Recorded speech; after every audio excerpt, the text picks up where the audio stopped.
You would think that leading worship in a smaller setting would be easier than leading for a group of hundreds or maybe thousands of people, but I've actually found the opposite to be true. So if you have the opportunity to lead worship for 10 or 20 people, here's 5 tips to help you out. Hi, I'm Dave Dolphin at PracticalWorshipBlog.com, sharing ideas, tips, and practical advice for the everyday worship leader. And on this channel, we have weekly videos that help you lead a worship band and be a leader of people. So if you haven't already, consider subscribing so you don't miss out. Leading worship in a smaller setting brings with it its own unique challenges and differences, but it can be a beautiful and intimate time of worship if you understand how it differs from leading a group, maybe even of just 100 people, and making the appropriate adjustments.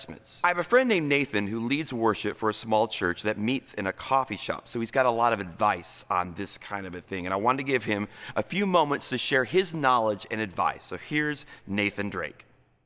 Leading worship for a small group of people can be intimidating, like really intimidating. When I say small group, I mean maybe 20, 25 people or less. It could be a house church or a church plant or maybe just a community group or life group or whatever your church calls those things. In America, this would be considered a tiny church. But in a lot of parts of the world, this is typical.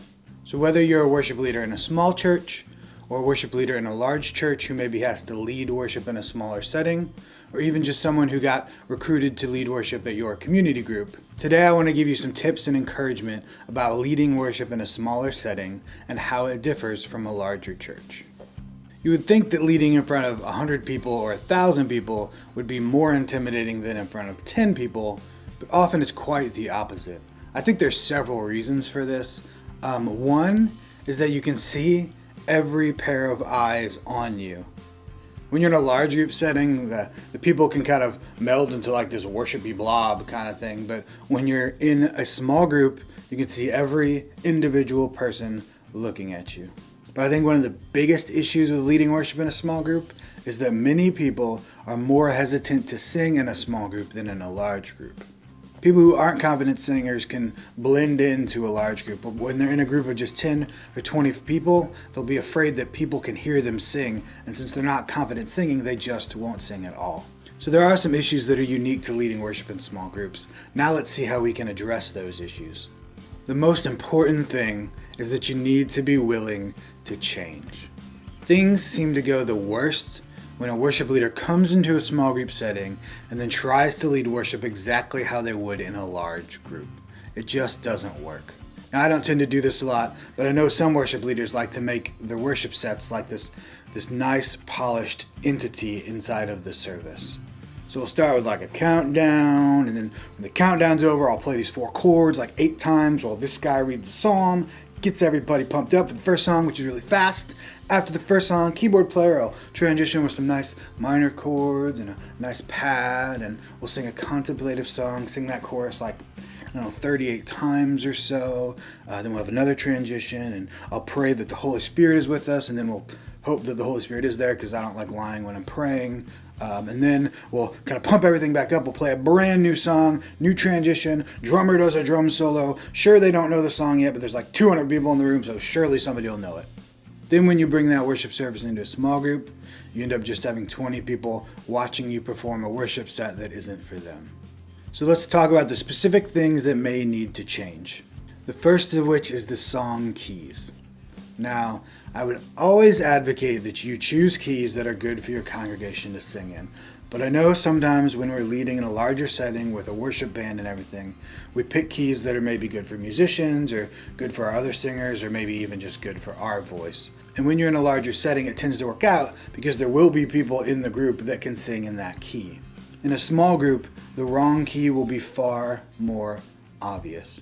So you may need to bring the key of the song down a little bit or up a little bit, and maybe a little uncomfortable for your voice. But trust me, if the people can sing out loud, you will feel much better about the song. Another interesting thing about a small group is that if it's one that you lead worship in often, you probably know what your people like to sing. Like for instance, my current church, I was making the keys so that they could sing melody, but but like half of the people in my church always sing harmony no matter what key the song is in. So I started changing the keys of the song so it would fit their harmonies better than the melodies. Once you get used to the group you're leading in, you may adjust keys based on how they sing. When it comes to arranging the song itself, I would say focus on the vocals and not the music. When you have a full, loud, amplified band, you can have really nice like intros that are a couple bars long and interludes between verses that are really long. But in a small group setting, when maybe it's just you on the guitar, those 4 bars in the beginning can feel like an eternity. People are just staring at you, waiting for the singing to begin. So just adjust those. Just focus more on the vocal parts of the song, because those are the parts that the people can participate in the easiest. Also, be willing to adjust during the song.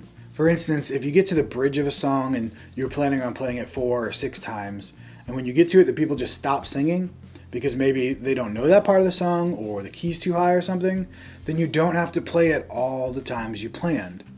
You can just play it once or twice and then move back onto the chorus, the parts of the song you know the people can participate in. Be willing to adjust to what's best for the people. Something I think is very important in small group worship is explaining. You can't just rely on the power of the worship experience to drive everybody to worship. You need to explain, and then explain. And then when you're done explaining, explain some more. I have noticed a trend with worship leading lately that people are encouraging worship leaders to talk less and to be more focused on musical transitions and the flow of worship. And I don't think that's a great idea all of the time. I don't want to go super in depth on this right now because that's not what this video is about. If you're interested in that, I do have a video on the Mina Studio channel that you can watch. But suffice it to say, people knowing what they are singing and why they are singing it will go much farther in helping their worship experience than smooth transitions and a great worship flow. All this to say that small group worship really is a group activity. You cannot leave people behind. In a large church setting, it ends up just being a few people who plan the worship and a few people who lead the worship, and that's just kind of the nature of the beast. But in a small church setting, you need to make sure that everyone feels like they are part of the worship service. I'm not saying everyone needs to stand up and give their testimony or something, but all those things we talked about before, like adjusting the keys and adjusting the song while you're playing them, focusing on the vocals, explaining what you're doing. Those are all meant to make the people feel like they are a genuine part of the worship service. Even though leading worship in a small group can be challenging and intimidating, you don't need to be discouraged. Because the very same reason that it's intimidating is why it's so rewarding. When you can see every pair of eyes on you, you can also see when every pair of eyes is on God. And in many ways, you're more a part of the service than you are in a larger group. Sometimes in a larger church setting, we're up on stage physically separated from people. We have monitor mixes going on, we have the band playing, we have display going on, and we kind of end up in our own little world apart from the rest of the congregation. But when you're sitting in someone's living room or in a small cafe worshiping, you don't have the option to be in your own little world. You are a part of the group. There's a very toxic brand of church growth culture going around that says being small means you're doing something wrong. That is patently false. Look at the individual. That person's worship is essential to their well-being and their relationship with God. It doesn't matter if there's 1,000 people there or 10 people there. Worship is essential to the Christian life. And being able to lead worship is a privilege. It doesn't matter how big or small the group.